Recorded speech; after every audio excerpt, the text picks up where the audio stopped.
Ladies and gentlemen, first off, hi. Second off, I just finished watching the Daryl Dixon Show, episode 6, which was the season finale of the Daryl Dixon Show. And I have a lot of thoughts. There was a lot of ways that I was actually going to preface this video so that we could discuss it at large, but I decided ultimately, let's just do a regular commentary and discuss the episode.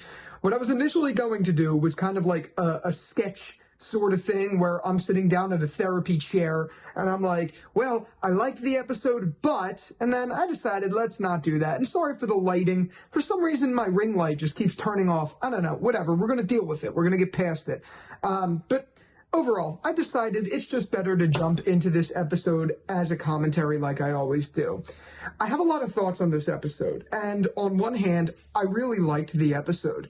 But on the other hand, I really had some problems with the episode. They're nothing crazy, but I guess I just wanted to preface this video by saying, all in all, I liked it. So I guess as a theme for this video, it's like, if I liked the episode but had problems with it and still enjoyed it overall, that just means I liked the episode, right? Like we could put a magnifying glass to a magnifying glass and say that, oh, I hated this episode or whatever, but we're not going to do any of that. There is some issues I have, but there's some issues with every episode of TV.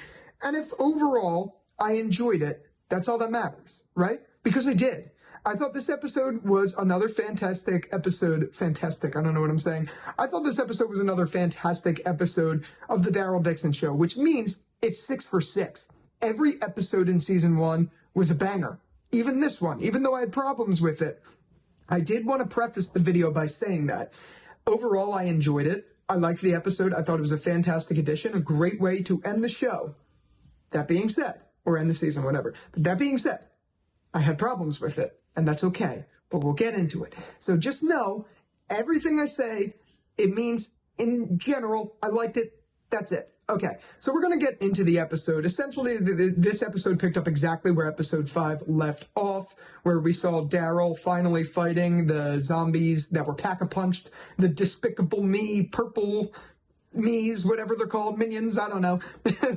That's what we saw. We finally got to see that, and honestly, it was done well. I've never been a particular fan of fights like this, where it felt very cartoonish. Like, to me, this kind of felt like things we get in shows like Fear the Walking Dead, where it's very cartoon villainy.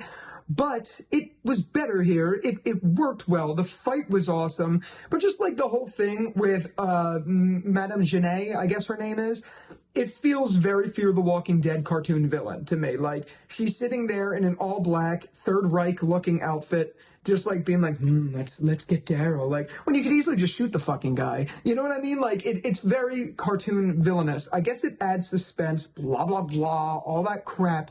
But let's face the facts. It's cartoonish. That's what it is. That being said, I enjoyed it. The fight that we got with Daryl, the fight that we got with him teaming up with Quinn, was better than I thought it would be. I liked that they added a lot there. I liked that they brought Quinn out, and I liked that ultimately it wasn't just Daryl versus Quinn. They teamed up, they worked well together, and at the end, while not fully redeemable, Quinn became a more likable person. I could deal with it. I liked it a lot. I liked how that story ended, where Quinn was feeling guilty for a lot of the things he did, so he's like, just use me as bait, essentially. And that's what Daryl did, because it made sense. It wasn't like Daryl was being a bad guy or anything. It made sense. So, that's how that went, and I thought it was very good. I enjoyed that portion of the story. I even enjoyed later on when we finally saw Laurent and Isabel unite with Daryl, only to be seen, Zombie Quinn just shows up, I guess, not seen, I don't know what I'm saying, whatever, and that struggle there. Now, I will say, I had a bit of a problem with the fact that even though, yes, it's an emotional moment, blah, blah, blah, I found it a little funny that Isabel could not fend for herself at all, and she was just, like, holding on to him, like, like, dude, he's a fucking zombie. You're gonna have to do something with him, you know what I mean? Like, something has to be done. I thought it was funny that she didn't do anything. I mean, I don't know why they did that. And then, I know I've been pretty vocal about having a problem with kids in The Walking Dead. I've talked about it a ton on this channel. I gotta say, I didn't mind the whole thing with Laurent. I understand his hesitation for, like, not wanting to kill Quinn at first, because it's his father, number one. Number two, he's never, like, killed anything, so That makes sense from a narrative perspective. And even though in the episode I was like, Laurent, just do it. Like, do it. I was agreeing with Daryl. I was like, do it. Just do it. You know what I mean? Like, that's how I felt. But like, in the end of the day, I understood his struggle, and it never came across as a nuisance. And I have to say that ranged true throughout the entire first season. Laurent has been the best kid character that we've seen in the Walking Dead universe. I genuinely do think that's the case. I can make an argument that it's Carl, even though people have a problem with Chandler Riggs, yada yada. You can make a case for a couple kid actors. But specifically, there was never like a cheesy moment, in my opinion, with Laurent directly. There was some cheesy writing dynamics, like the idea that he is the Messiah, and that like in this episode, people from the nest just like praise the kid like he is Jesus Christ. Like, I do think that is a little funny, but that's not necessarily like a fault of Laurent as a character. We're going to get into that in a little bit. Regardless, after that all transpires, we kind of see that Daryl, Isabel, and Laurent all escape, yada yada, all the great stuff. Happy to see it. It's always great to see an escape story, but it felt very predictable, right? We all knew one of three things was going to happen. Quinn was going to die. Daryl was going to get out of that dire situation because he always does. And number three, we're going to get to it later, but Daryl was never going to leave France. Come on. Like, we knew that. I had a little teensy bit of hope that that was going to be the case, but in the back of my head the whole time I was like, he's never going to leave. So we knew all those things. And there's other things there we'll get to, blah, blah, blah. But anyway, they escape. I'm blanking out on some of the other stuff that happens in the episode. Like, as they're escaping, I know that Isabel and Daryl have, like, a touching moment where it looks like they're about to, like, you know, get down and dirty. You know what I mean? Like, whatever. But it looks like something was going to happen between them. And out of nowhere, Isabel, Jesus, she just stops answering altogether because Daryl's under the car. He's like, Isabel, like, what's going on? Comes up, and the dude who looks like Inglourious Bastard, whose name I truly still don't know. It's the dude with the tattoo on his face. Of course, he's there holding them all at gunpoint. And which is kind of funny because, like, we didn't hear it at all. It just magically happened. They magically showed up somehow. Like, what, do they have the best tiptoes in the planet? With all that gear on them, they didn't even make a clanging sound? Whatever. Regardless, that happened. They got captured. And then the guy, I want to call him Anton, but that's because I'm thinking of the Fear the Walking Dead stupid trailer that we saw. And if you want to watch that, the link's up here. But regardless, he holds them all at gunpoint, the guy, and he ends up in a big plot twist, killing all of his guys and letting Daryl go. Big bombshell, big moment, but I gotta say, this is where I have problems with the episode. I like that there was a plot twist, and I like that we saw that. I genuinely do. I just don't like how quick it felt, and that's a victim of the show only having 6 episodes.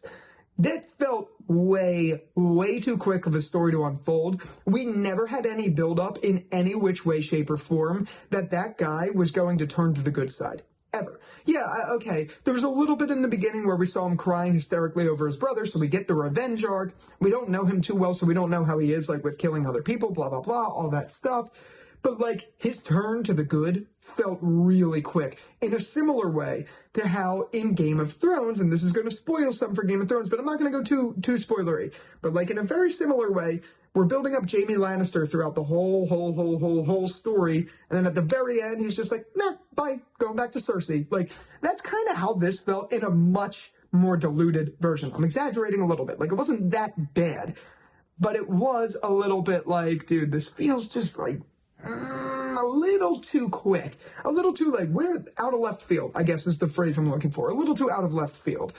But regardless, I liked it. And I like that they're probably going to set that character up for more of an interesting, I guess, like, redemption arc story in season 2. I'm really looking forward to that. I think it'll be great for the story, because I do like him as a character. I genuinely enjoy his presence on screen. I mean, again, he feels a little cartoony with the tattoo. He looks like a classic bad guy, whatever, but, like, we'll deal with it. We'll get past it. So that was that.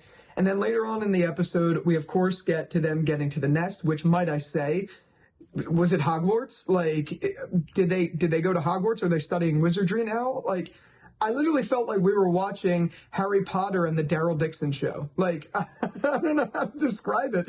Everything from the infirmary that Isabel was in, I was like, dude, Harry Potter. Like this is where Harry went, you know what I mean? Like this is what it felt like. It's like Hermione when she became frozen solid, like that's what I felt like this was. And Dobby shows up. I was waiting for Dobby to come back in this episode.